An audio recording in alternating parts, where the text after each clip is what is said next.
प्रणाम गुरुदेव। गुरुदेव, इस modern age में आधुनिकता बहुत आगे बढ़ रही है, तो हम सब लोग इस आधुनिकता के साथ में आध्यात्मिकता को कैसे अपनी लाइफ में लाएं, कैसे दोनों को बैलेंस करके आगे बढ़ें? Good, beautiful. देखिए, आधुनिक तो बनना ही होगा हमें। अगर हम आधुनिक नहीं बनेंगे तो आउटडेटेड हो जाएंगे, फिर तो हम म्यूजियम में मिलेंगे। हम जो चीजें पुरानी होती है वो म्यूजियम में सजा दी जाती है। हमें रोज अपने आप को अपडेट करना होगा, इसलिए कि दुनिया बहुत तेज चल रही है। पहले बैलगाड़ी से लोग चलते थे, पैदल चलते थे, फिर छोटे छोटे गाड़ियों से, साइकिल से चलने लगे, मोटरसाइकिल से, कार से, अब तो फ्लाइट से चलने लगे। जो काम पहले 2 साल में करते थे अब आप 2 घंटे में कर रहे हैं। भारत से आप अमेरिका आते हैं तो 16 घंटा, 12 घंटा, 14 घंटा लगता है। अब ऐसी फ्लाइट बन रही है 4.5 घंटे में पहुंचा देगी। कारण कि आपको वो ग्रेविटी से वो फ्लाइट ऊपर उठाएगी और धरती पश्चिम से पूरब की तरफ, वेस्ट टू ईस्ट एक बार टर्न करती है, उस स्पीड को भी ऐड कर लेगी और वो पूरब से पश्चिम की तरफ चला के वहीं उतार देगी। तो बढ़ रही है। अब साथ में अगर आध्यात्मिकता नहीं रहे तो फिर आधुनिकता बेकार हो जाती है। मैंने इसके पहले इंटरव्यू में आपको बताया था क्वेश्चन में कि हम सक्सेस तो हो गए, बड़े तो हो गए, लेकिन सुख, शांति, दया, करुणा, प्रेम पीछे छूट गया। क्वालिटी ऑफ लाइफ पीछे छूट गई, हैप्पीनेस पीछे छूट गई, सुख की चाबी पीछे रिसेप्शन में छूट गई, चढ़ तो गए 19वें फ्लोर पर। तो आध्यात्मिकता के आधुनिक होना, लेकिन आध्यात्मिकता के साथ आधुनिकता होना। आध्यात्मिकता के बिना आधुनिकता बिकाऊ होती है, आध्यात्मिकता के साथ आधुनिकता टिकाऊ होती है। अब संस्कृत के एक न्याय है जिसे अर्धपंगु न्याय कहते हैं हम लोग, संस्कृत के शब्द में अर्धपंगु न्याय। इसका अर्थ होता है अर्धपंगु न्याय का कि एक को देख सकता है और एक देख नहीं सकता और एक चल नहीं सकता। एक देख सकता है और एक चल सकता है, एक देख नहीं सकता और एक चल नहीं सकता। मतलब अर्थ है, एक अंधा है और एक लंगड़ा है। लंगड़ा देख सकता है लेकिन चल नहीं सकता, अंधा चल सकता है लेकिन देख नहीं सकता। अब दोनों एक रास्ते के किनारे पर बैठे हैं, तो क्या रास्ता क्रॉस करना है, रोड को क्रॉस करना है, तो क्या हम वहीं बैठे रह जाएंगे? तो आधुनिकता के पास पांव है, आंख नहीं है। इसलिए पश्चिम के देशों में आप देखिएगा लोग बहुत आधुनिक हुए, नग्न हो गए, यहां तक आधुनिक हुए कि गे हो गए। पुरुष पुरुष से शादी करने लगा, औरत औरत से शादी करने लगी। एकदम नेचर के विरोध हो गया। अगर नेचर होता तो माता पिता बन जाते। अमेरिका में अभी रिकॉर्ड आया है कि 62% मैरिज शादी के पहले साल में ही डिवोर्स हो जाता है। दूसरी एक रिकॉर्ड आई है कि 63% लोग डिप्रेशन में हैं। सबसे धनी देश है अमेरिका, हर सुविधा है। मैं भारत की तारीफ नहीं कर रहा हूं, भारत में भी 90% मैरिज इसलिए बचे हैं कि उनके पास कोई चॉइस नहीं है। औरतों के पास चॉइस नहीं है कि समाज बुरा कहेगा, कौन खर्चा देगा, कौन खिलाएगा। भारत में कहते हैं दिन काट लो, जीवन काट लो, हो गया शादी। तो जीवन काटने के लिए शादी हुआ है क्या? खुशी मनाने के लिए, उत्सव मनाने के लिए शादी हुआ है। समाज क्या कहेगा, समाज के लिए शादी हुआ है क्या? शादी तो मेरे लिए हुआ है। तो वहां चॉइस नहीं है।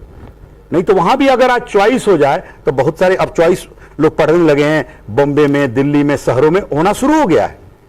तो कारण कि आध्यात्मिकता खत्म हो रही है। तो आधुनिकता के पास आंख नहीं है, पांव है, बहुत तेज चलता है, लेकिन आध्यात्मिकता के पास आंख है, पांव नहीं है, इसलिए पीछे छूट रहा है। तो अगर हम अंधे के कंधे पर लंगड़े को बैठा दें, आधुनिकता पर आध्यात्मिकता को बैठा दे आधुनिकता के कंधे पर, तो आराम से रोड क्रॉस कर जाएंगे, आराम से जीवन सुंदर गुजर जाएगा, आराम से अच्छे से हम कर जाएंगे। नहीं तो हम तो बैठे रह जाएंगे। और कहते हैं नजर बदले तो नजारे बदल गए, किश्ती बदले तो किनारे बदल गए। दृष्टि ही तो बदलनी है।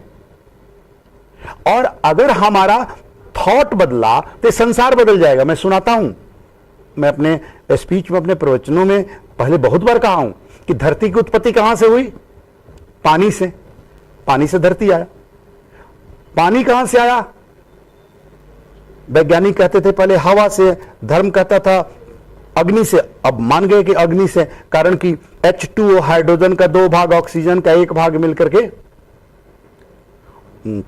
पानी बनता है। तो हाइड्रोजन कैसे बनाता है? Zn plus H2SO4, ZnSO4 plus H2, जस्ते के टुकड़े पर तनुगंध काम्ल की प्रतिक्रिया से हाइड्रोजन बनाया जाता है। तो अग्नि रहा होगा तभी तो बना होगा। तो अग्नि से पानी, अग्नि कहां से? हवा से। अगर जहां हवा नहीं, ऑक्सीजन नहीं, अग्नि नहीं जलेगी। अब हवा कहां से? तो आकाश से। आकाश को बंद कर दिया तो हवा बंद हो जाएगा। अब प्रश्न आया, आकाश से हवा, हवा से जल, हवा से अग्नि, अग्नि से जल, जल से पृथ्वी। तो आकाश से शुरुआत। अब आकाश कहां से आया? तो कोई छू नहीं पाया, ना विज्ञान रिसर्च कर पाया है, ना धर्म। मैं इसीलिए दोनों को अपनाया, देखा। तो विज्ञान भी पढ़ा तो विज्ञान में भी अभी तक रिसर्च नहीं हुआ है। धर्म में भी देखा तो धर्म में भी रिसर्च किया। मैंने सैकड़ों किताब पढ़े धर्म के, लेकिन उसमें भी पता नहीं। लेकिन हमारी एक सोच है कि आकाश है। हम कितने भी ऊपर जाते हैं। मैं चंद्रमा पर भी गया, वहां भी गया, और ग्रहों पर भी गया, आकाश को छू नहीं पाया। और आकाश ऊपर दिखता है। ज्यादा ऊपर जाते हैं तो धरती नीचे, आकाश दिखने लगता है। तो हमारी एक सोच है कि आकाश है। तो हमारे सोच से आकाश आया, आकाश से हवा, हवा से अग्नि, अग्नि से जल, और जल से पृथ्वी। तो संसार की शुरुआत कहां से हुई? हमारे सोच से। तो तुम सोच बदलो, संसार खुद बदल जाएगा। सोच और विचार बदलो, संसार खुद बदल जाएगा। एक कुम्हार की घटना मैं बताता हूं। एक कुम्हार था, चीलम बनाता था, चीलम बना के बेचता था। एक दिन चीलम की मट्टी साना चीलम बना रहा था।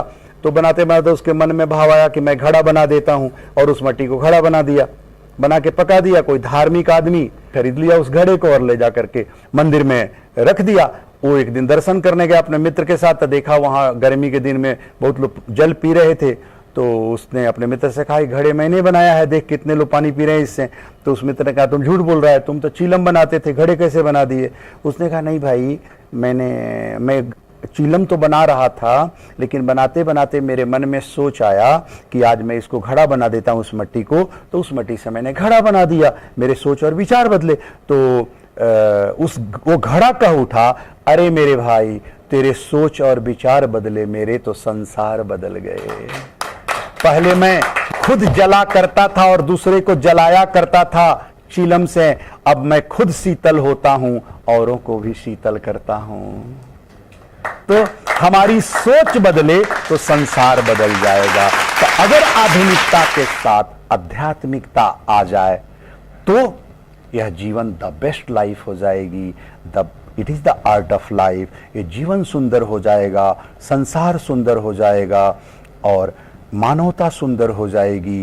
कारण कि इस पांव को एक हमें आंख मिल जाएगा, दृष्टि मिल जाएगी, एक संस्कृति मिल जाएगी। गाड़ी में सिर्फ एक्सलेटर हो और स्टीयरिंग न हो तो दिशा का तो पता ही नहीं चलेगा। तो आधुनिकता दिशा रहित है। हमारे, आप लोग साइंस पढ़े हैं, आप तो देखे होंगे, एक आता था वेग और गति। वेग और गति। तो वेग और गति में एक अंतर था कि गति में दिशा निश्चित नहीं थी, स्पीड थी सिर्फ, लेकिन वेग में दिशा भी निश्चित थी। तो हमारा आधुनिकता गति है और आध्यात्मिकता दिशा है। तो दोनों को मिला दे तो वेग बन जाएगा, दिशा भी निश्चित हो जाएगी और गति भी हो जाएगा। तो हम तो द बेस्ट तरीके से सही जगह पहुंच जाएंगे, दिशा रहित नहीं होंगे, दिशा सहित होंगे। तो हम उसको जोड़ लें, साथ में ले लें, और साथ में लेने के लिए कोई ज्यादा करने की जरूरत नहीं है। अपने आप को अच्छे करने की जरूरत है। बुरा न करें, बुरा से बचें, अच्छा करें, सुंदर देखें, सुंदर सोचें, सुंदर करें, बुरा करने के पहले सोच लें। कहते हैं कि पहले सोचें फिर करें। कुछ भी कर रहे हैं तो देखें कि हमारी संस्कृति को कोई नुकसान तो नहीं हो रही है, मानवता को कोई नुकसान तो नहीं हो रही है। हम जो कर रहे हैं वो आने वाली पीढ़ी, आने वाले समाज, लोगों पर उसका इफेक्ट पड़ेगा। कारण कि our life serve two ways, will either serve as a warning और as an example for next generation. हमारा जीवन दो ही तरह से तो काम करेगा, या तो हमारा जीवन चेतावनी बन जाएगा और नहीं तो हमारा जीवन उदाहरण बन जाएगा। तो जीवन को उदाहरण बनाओ, चेतावनी नहीं। तो उदाहरण बनाने के लिए आध्यात्मिकता को साथ में जोड़ना पड़ेगा, और आध्यात्मिकता रहेगी तो जीवन उदाहरण बन जाएगा, और उदाहरण नहीं बना तो चेतावनी जरूर बन जाएगा। अगर आपका जीवन अच्छा नहीं हुआ तो आपकी पत्नी अपने बेटे को कहेगी कि कुछ भी बनना है अपने बाप जैसा मत बनो, और अच्छा हुआ तो वही कहेगी बनना है तो अपने पिता जैसा बनो। तो अगर जीवन बहनों का अच्छा नहीं हुआ तब पिता कहेगा अपने बेटी को कभी भी कुछ भी बनना, अपने माँ जैसा मत बनना, देखो तेरी माँ कैसे लड़ती रहती है। और अच्छी करेगी तो पिता ही अपने बेटी को कहेगा कि बनना है तो अपने माँ जैसा बनो। लोग कहेंगे आंटी जैसा बनो, दीदी जैसा बनो, भैया जैसा बनो, अंकल जैसा बनो। तो जीवन को उदाहरण बनाना है तो आध्यात्मिकता को लाना पड़ेगा। कारण कि the life we live is God's gift to us. The way we live our life will be our returning gift to God, our gift to God in return. कारण कि लोग कहते हैं ही इज द हैंडसम। मैं handsome का अर्थ लगाता हूं कि handsome, you are handsome, handsome, you are handsome. कोई कहता है he is the beautiful, she is the beautiful. मेरा ब्यूटीफुल का अर्थ अलग है। You are beautiful, it's God gift to you. तुमने क्या किया? तेरे चमड़े सुंदर हो गए, इसमें तुमने क्या किया? ये तो भगवान का दिया हुआ। If you are beautiful, it is God's gift to you. If your life is beautiful, it is your returning gift to God. It is your returning gift to God. So make your life beautiful. That is your karma. That is your things. That is your real beautiness. It is your returning gift to God. So make your life beautiful.